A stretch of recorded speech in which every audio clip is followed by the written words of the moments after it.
2026 жылдын 25 апрелинде Бишкек шаарындагы ипподромдо Royal Center Park аймагында Бишкек шаарынын 148 жылдыгына арналган масштабтуу фейерверк фестивалы жогорку деңгээлде өттү.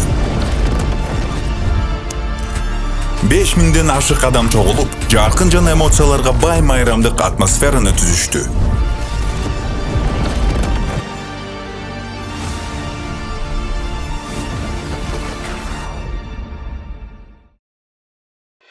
Бул жөн гана иш-чара эмес, бул Royal Center Park концепциясынын жандуу презентациясы болду.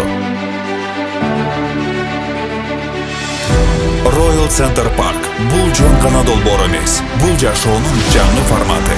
Заманбап, ыңгайлуу жана дем берүүчү мейкиндик.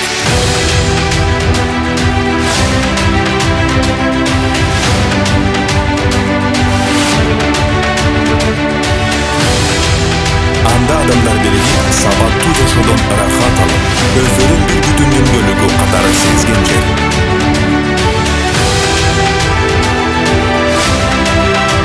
Бул инвестицияга татыктуу, келечекке багытталган уникалдуу чөйрө, маданият, музыка жана коомчулук руху менен толгон таасирлерден жаралат. Бул жерде жаштыктын энергиясы, динамика жана жашоого болгон кумар айкалышат. Фестиваль ар кандай муундагы конокторду бириктирип, ар бир үй бүлөгө унутулгус көз ирмемди тартуулады. Эң башкысы, Royal Center Park ар бир калоочуга бул уникалдуу коомчулуктун бир бөлүгү болууга мүмкүнчүлүк берет.